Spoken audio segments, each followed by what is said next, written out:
Merci Andy de nous avoir rappelé cette tension qui existe entre l'ancien et le nouveau et qui peut en même temps être une source de richesse et de bénédiction.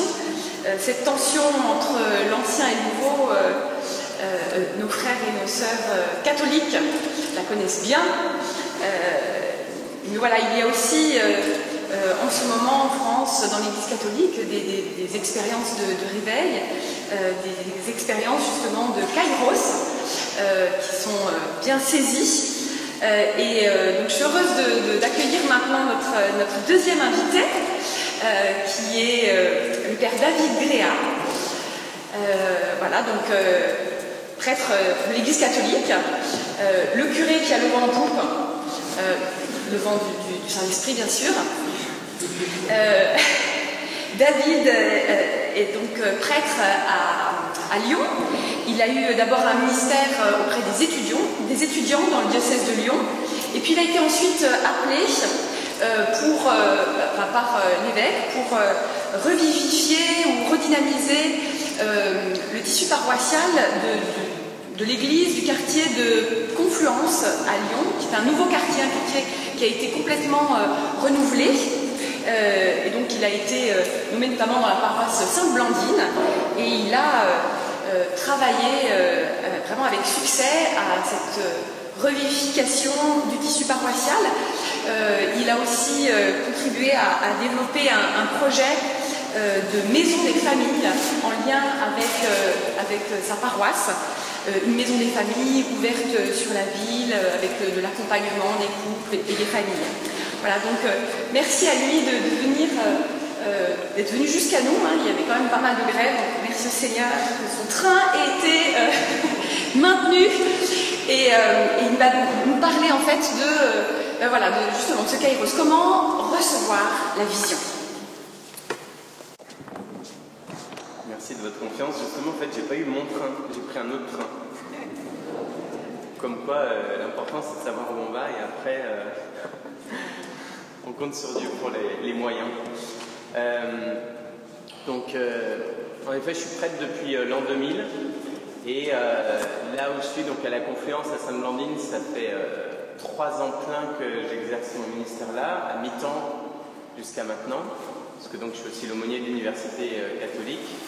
Et la chance que j'ai eue, c'est que j'ai su 1 an avant d'être envoyé que je serais là. Donc pendant une année, on a pu, avec quelques personnes qui étaient disponibles et qui voulaient bien réfléchir à ce qu'on pourrait faire de neuf dans cette paroisse. Parce qu'en effet, c'était dans un quartier tout nouveau que j'étais envoyé, donc vraiment entre Rhône et Saône, le bout, la Confluence.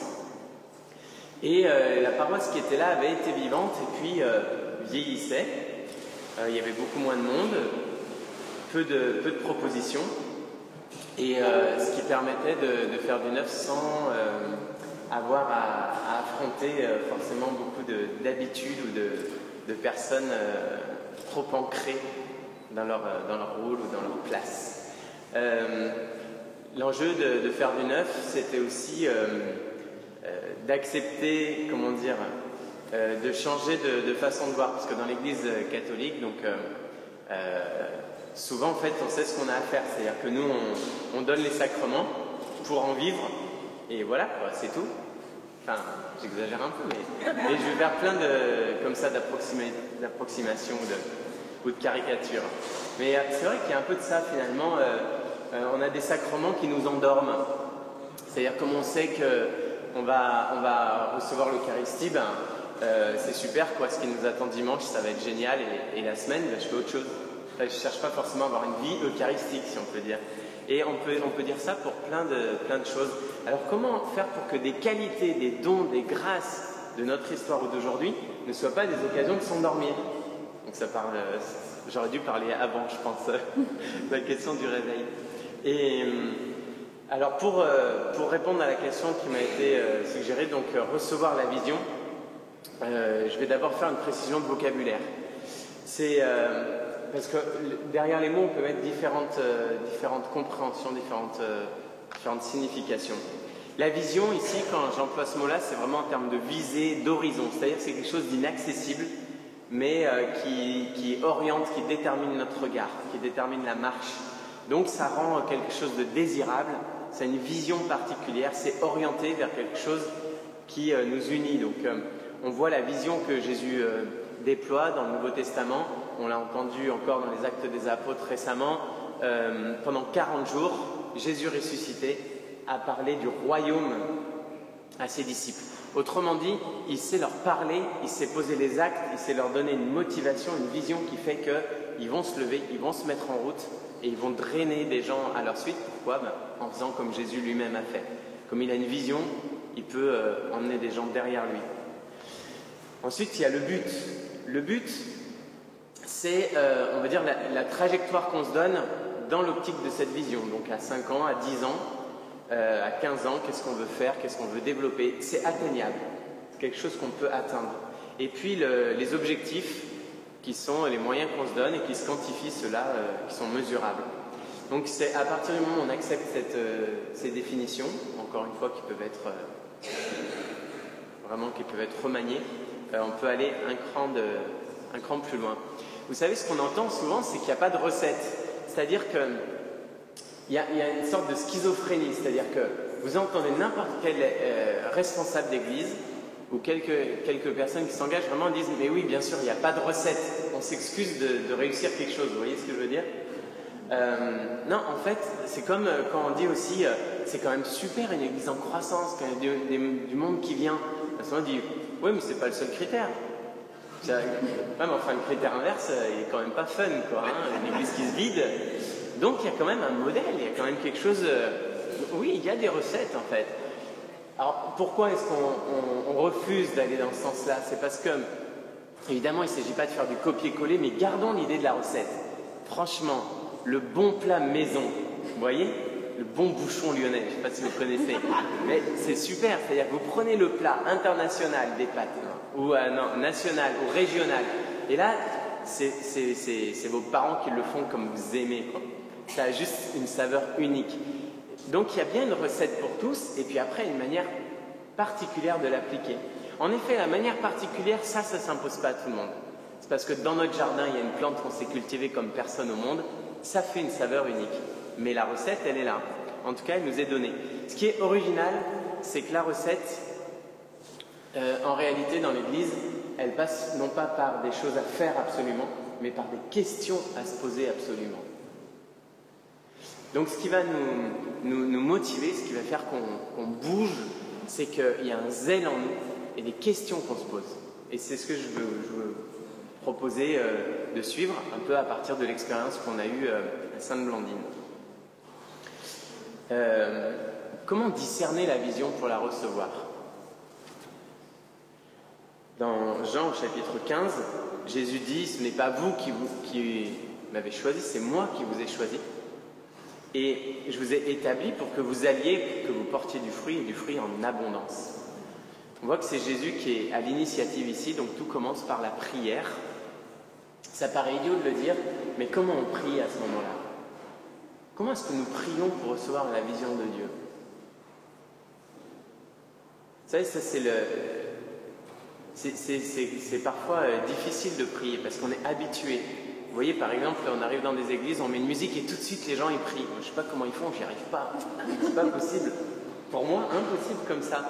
Et puis souvent, la première chose qui me vient, c'est un peu l'état d'esprit dans lequel je suis qui le détermine. Et donc la prière ici, c'est vraiment prendre du temps pour que Dieu ait la place qui lui revient, la première place. Et c'est la grâce de la louange, c'est-à-dire de se souvenir de ce que Dieu a fait pour nous. Repartir de lui. Et à partir de lui, eh bien, se mettre dans son mouvement, accueillir son esprit. Ça ne veut pas dire qu'on est déconnecté de la réalité, parce que je pense comme chacun, on a commencé par faire des constats, plein de constats. Voilà, pour nous, on en entend parler, mais les gens ils s'ennuient à la messe, notre vocabulaire ça leur parle pas, il y a moins de prêtres, souvent les gens ils sont cramponnés à leurs responsabilités dans l'église. Voilà, la plupart des églises décroissent. Donc ici, on a pris, nous, le temps de voir les raisons pour lesquelles les gens s'éloignaient de l'église. Qu'est-ce qui faisait que l'église soit faisait fuir des gens, soit alors ne permettait pas, qu'ils reviennent.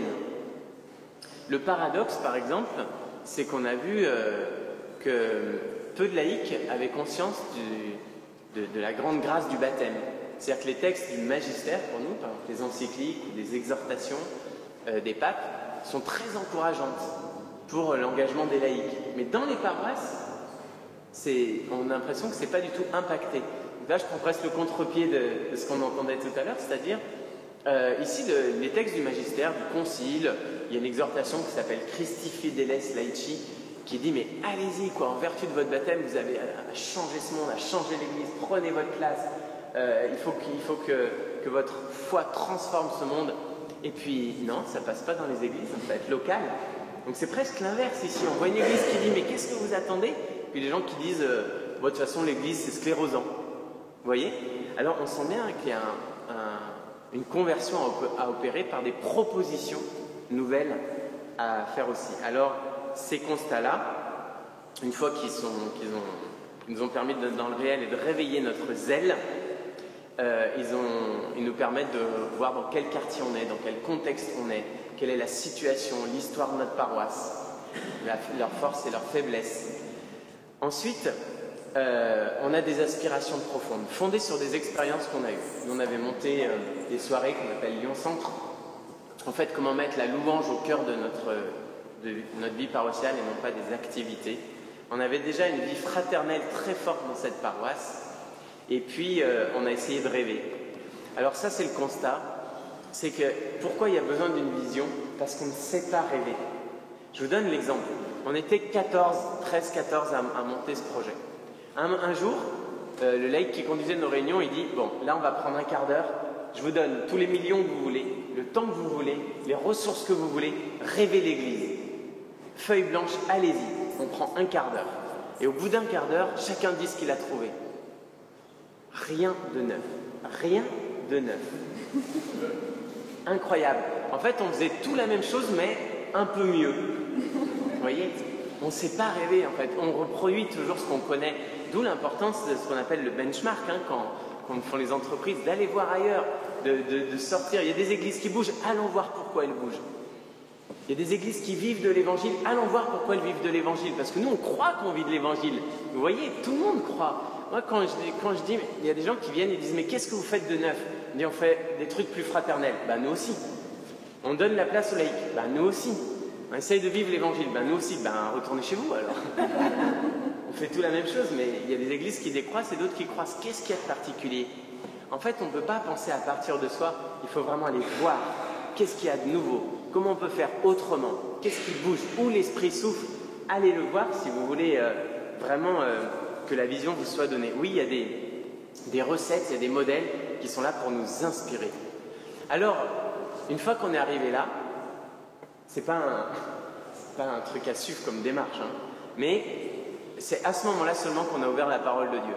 Bon, on priait avec, je vous rassure. Mais à partir de là, on a ouvert la parole de Dieu et on s'est réparti le Nouveau Testament, chacun un livre pendant tout l'été. Parce qu'on avait fait un petit exercice, c'est quoi l'Église d'après vous? On avait écrit ça sur un papier, on l'a gardé. Et maintenant, vous allez voir ce qu'est l'Église d'après l'Évangile, d'après les lettres de Saint Paul, Saint Pierre, Saint Jacques, Saint Jean. Prenez tout, l'Apocalypse. Et quand on est revenu, c'était le choc thermique. En fait, tout ce qu'on faisait, c'était pas dans l'Évangile. Il n'y a pas de chorale, il n'y a pas de préparation au baptême, pas de préparation au mariage, il n'y a pas de bibliothèque, il n'y a pas de culte, il n'y a pas de parcours biblique. Non mais on était hors jeu, quoi.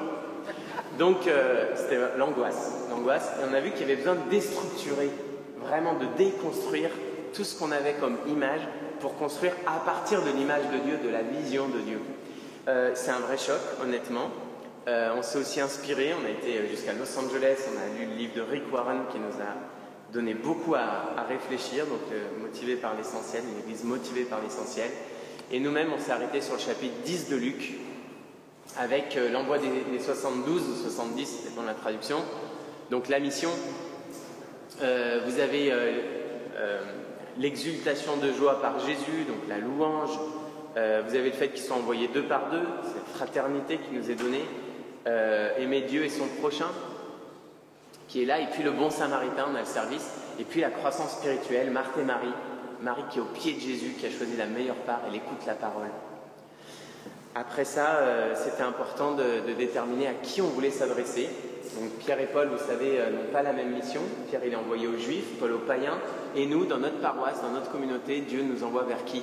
Il y a même un passage terrible où Jésus envoie les apôtres en mission et il leur dit, c'est dans l'évangile de Matthieu, n'allez pas chez les païens, n'allez que chez les brebis perdues d'Israël. Parce qu'en fait, quand ils vont aller là, ils vont aller vers tout le monde, mais on ne peut pas tout faire. Voilà, donc dans une vision qu'on reçoit de Dieu, il y a du zèle, de la prière et du zèle. Il y a du réalisme où on est, il y a la parole de Dieu. C'est celle qui va déterminer le choc thermique qui va permettre qu'on reconstruise à partir de la parole. Et puis une cible, vers qui Jésus nous envoie. Vers qui Jésus nous envoie en priorité. Et nous, dans notre paroisse, c'était terrible, c'est-à-dire que les gens étaient tous cathos d'origine, je sais pas, 80-85% hallucinants, et moins d'1% de pratique. Donc si vous voulez, on n'a pas hésité longtemps. On s'est dit, il faut aller les rechercher ceux-là.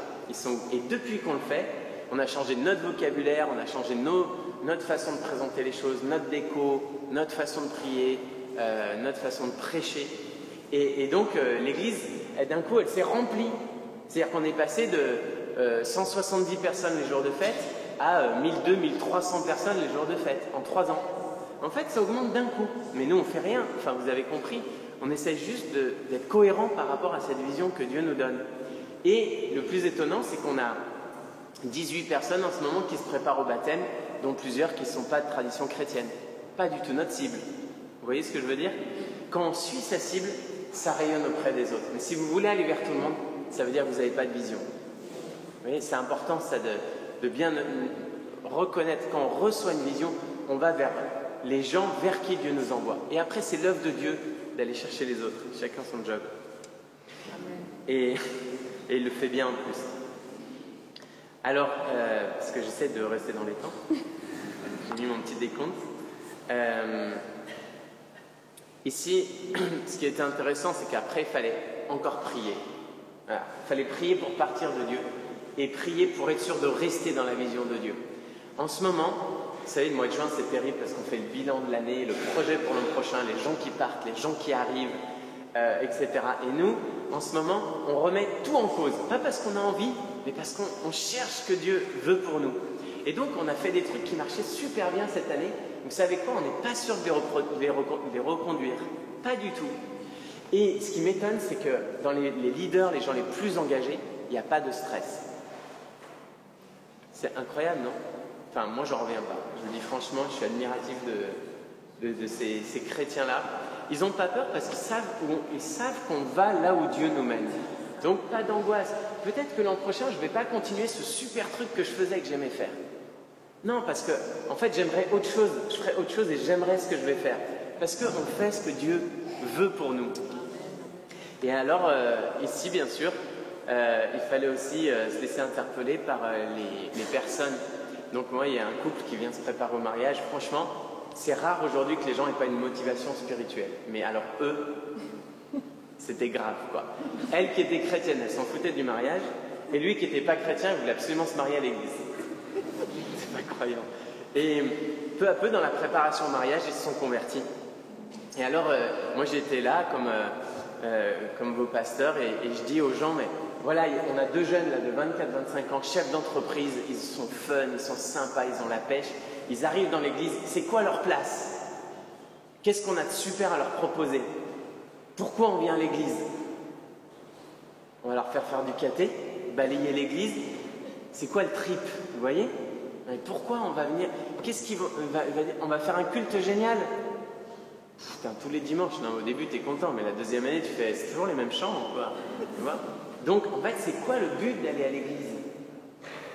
Et là, on a vu, bien sûr, ce que vous savez, hein, ce qu'a fait Jésus. Jésus, il a pris des disciples et les a conduits à une condition de disciples. C'est-à-dire, tout au long de sa mission, il a pris les disciples où ils en étaient pour les faire grandir dans la foi. Et nous, qu'est-ce que notre Église? Est-ce que notre Église est cette matrice qui permet à chacun de grandir, humainement, spirituellement, de trouver sa place dans l'œuvre de Dieu? Et à partir du moment où les gens, quand ils viennent, ils savent pourquoi ils sont là, ils savent ce qu'on va leur proposer, ils savent le bonheur auquel ils sont appelés, et bien là, il y a une motivation. Et on voit aussi des gens qui affluent pour se mettre au service, vous voyez? Parce qu'ils veulent grandir et faire grandir. Alors, ici on voit que la vision, elle est fédératrice, elle est stimulante, elle est attirante, mais aussi elle simplifie énormément, parce qu'elle permet de faire des choix pour une communauté. Par exemple, nous, maintenant qu'on est repéré comme une église qui vit, alors tu as toujours des gens qui viennent te proposer des trucs géniaux, et on sait leur dire oui ou non. Parce qu'on sait où on va, on sait à qui on s'adresse. Et donc parfois ils sont bluffés parce qu'ils arrivent avec plein d'énergie, d'argent, d'idées géniales, et on leur fait, c'est vraiment super, va chez nos voisins. Parce qu'en fait, nous ici, c'est pas ce qu'on va faire, c'est pas ce qu'on veut faire. On veut faire ce que Dieu nous conduit à faire. Et on ne va pas tout faire dans cette église. Donc en fait, c'est d'avoir une vision, ça motive aussi, ça permet de faire des changements. C'est-à-dire que le neuf et l'ancien dont on entendait parler, à partir du moment où on a une vision, une cible, ça permet de l'atteindre. Par exemple, quand nos anciens, on leur a dit, on va aller vers les catholiques, les baptisés, qui sont éloignés de l'église. Et bien eux, ils ont pensé à leurs copains de caté, parce que c'est un quartier bizarre, où à 80 ans, ils connaissent leurs copains de caté, qui vont plus à l'église depuis 70 ans. Et ils connaissent leurs enfants et leurs petits-enfants qui ont tout lâché dans la foi. Leurs voisins qui s'en fichent de ça. Vous voyez, tout le monde est concerné. Et même les petits disent, mais moi, je suis le seul chrétien à l'école. T'es le seul chrétien? Ouais, les autres, ils sont baptisés, mais ils s'en foutent, ils connaissent rien. Et bien voilà, eux, ça les concerne aussi. Et cette église-là, c'est incroyable, mais vous voyez des jeunes, je suis admiratif de ça, 14 ans, des jeunes de 14 ans, qui ont compris qu'ils étaient des chrétiens, qui pouvaient prendre leur part à la mission, entrer dans cette vision. Ils ont fait la proposition qui a le mieux marché quasiment cette année. Ils ont réussi à inviter tous leurs jeunes, tous leurs copains du collège. Ils étaient jusqu'à 100 par rencontre. Vous imaginez? Des musulmans, des gens athées, tout ça. Ils ont 14 ans. Ils ont monté ça parce que justement, ils ont compris qu'ils pouvaient prendre leur place dans une église qui a une vision, et cette vision qui vient de Dieu. Alors, voilà, j'essaie de vous donner quelques éléments de discernement. Je voulais vous proposer 2 réflexions théologiques qui viennent avec ça, peut-être pour les ateliers, etc. La première, c'est...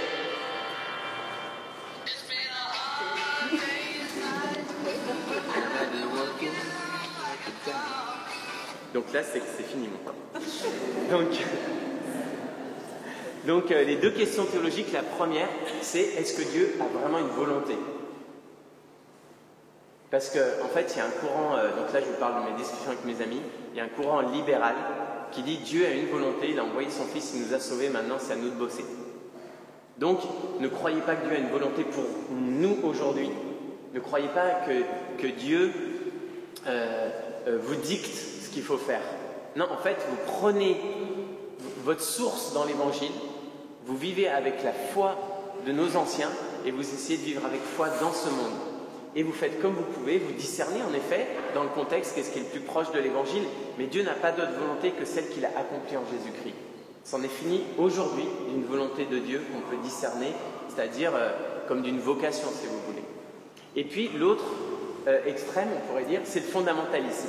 C'est puisque Dieu a fait comme ça, puisque ça s'est passé comme ça se passe comme ça, Dieu veut, on peut savoir précisément ce que Dieu veut. Et vous voyez le problème des 2 tendances, c'est que la dernière, tu peux très bien avoir un dictateur qui arrive dans ton église. Je suis prophète, Dieu m'a dit, et de toute façon, Dieu a une vision, donc voilà ce qu'il faut faire. Et si ça ne te plaît pas, tu dégages. Vous voyez? Donc ça se passe comme ça des fois dans des églises. Mais l'autre question qui est libérale, c'est justement impossible d'avoir une vision. Donc chacun fait selon ses charismes, ses dons, et finalement, tu en as toujours un qui prend la tête, que tu le veuilles ou non. Et on se retrouve un peu dans la même logique. Nous, ce qu'on essaye de faire, c'est de tenir, si on peut dire, un entre-deux ou une troisième voie. Comment laisser à Dieu le leadership. Voilà, comment être convaincu que Dieu veut quelque chose pour nous, sans jamais avoir la prétention de mettre la main sur ce que Dieu veut pour nous. C'est-à-dire qu'il faut être convaincu que Dieu veut et jamais être sûr de ce que Dieu veut. Vous voyez ce que je veux dire? Vraiment être convaincu, et nous on est convaincu que Dieu a une vision, et cette vision on l'a écrite noir sur blanc. Et maintenant, est-ce qu'on est toujours capable de se remettre en cause pour que ce soit toujours Dieu qui soit à la tête de l'Église? Bon, donc ça c'est une sacrée question. Comment dans nos églises on n'a pas figé ce que Dieu veut pour nous? Et peut-être ça nous renvoie à nos vies, vous voyez? Est-ce que votre vie est tracée? Ou est-ce que Dieu, non, il vous a tout donné, maintenant vous vous débrouillez? Ou est-ce qu'il y a une troisième voie ici? Et puis la deuxième chose, c'est le ministère des pasteurs.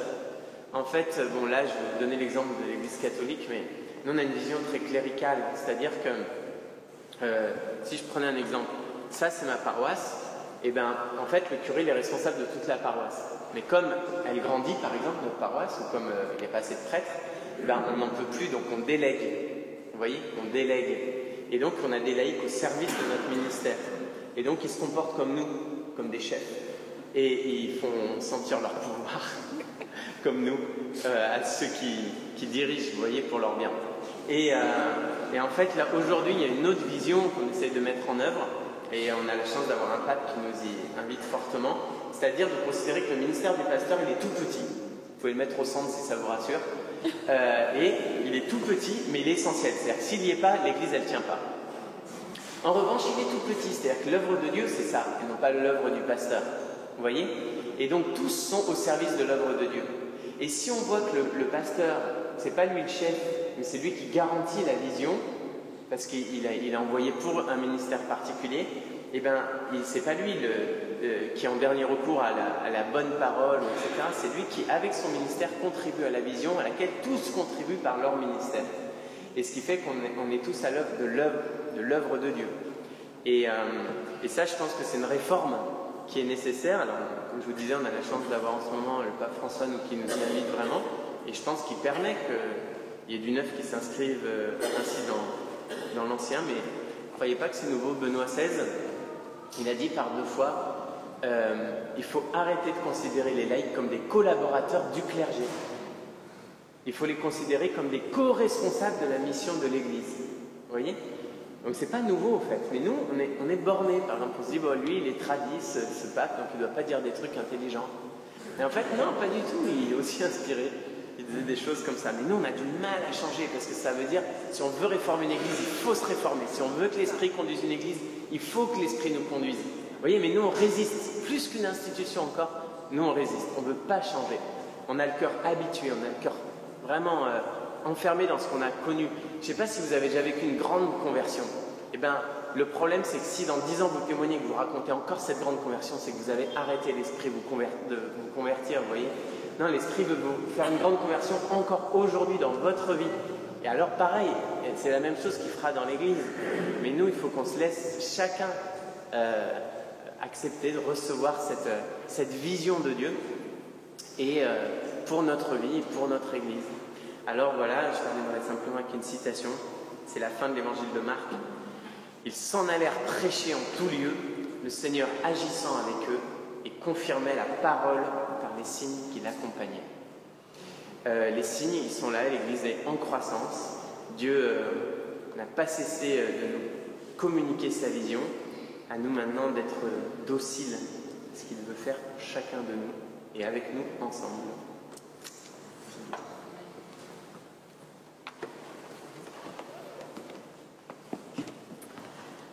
Un grand merci David, c'était une joie de recevoir de toi ces défis, ces challenges.